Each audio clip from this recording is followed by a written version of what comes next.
নমস্কার বন্ধুরা, আবারও নতুন একটা ভিডিও নিয়ে চলে এসেছি। তো তোমরা কেমন আছো? আশা করি ভালো আছো। আমিও খুব ভালো আছি। দেখো, বর কাজের থেকে এসে আবদার যে এগরোল খাবে বাড়িতে। তো সেহেতু ওই যে ময়দা ছেনতে শুরু করে দিয়েছি। ময়দা চেলে ময়দাটাকে ভালো করে মেখে নিলাম। মেখে কিছুক্ষণ ঢাকা দিয়ে রাখবো।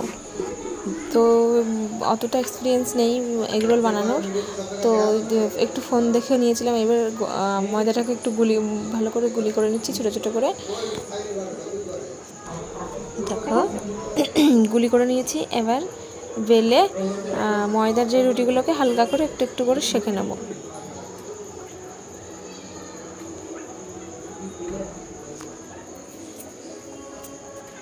তো প্রথমবার বানিয়েছিলাম, তাও সেই হিসাবে একেবারে খুব খারাপ হয়েছিল না, মোটামুটি ভালোই হয়েছিল।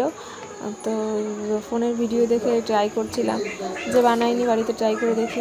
দোকানে কিনে খেতে গেলে একটা এগরোল 30 টাকা, 35 টাকা, 40 টাকা নিয়ে নেয়। সেখানে আমার অল্প খরচে বাড়িতে সবাই মানে পেটও ভরে যায়, মানুষের খেয়ে মনটাও ভরে। সবাই এক একটা করে খাওয়া যায়। যেই টাকায় দোকান থেকে কিনতে যাবে তার থেকে কম টাকায় বাড়িতে সবাই মিলে খাওয়া যাবে আনন্দ করে।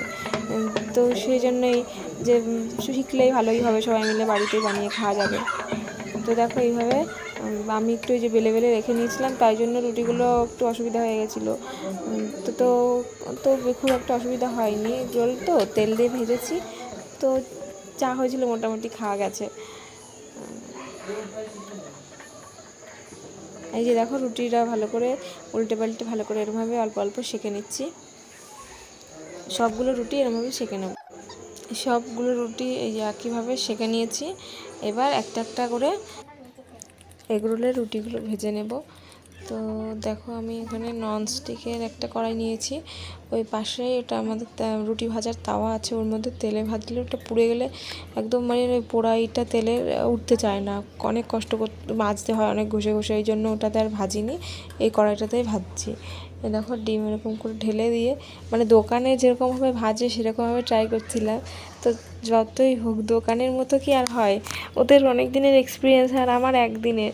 ওদের মতো ট্রাই করলেই শুধু হবে, তো তবুও চেষ্টা করেছি।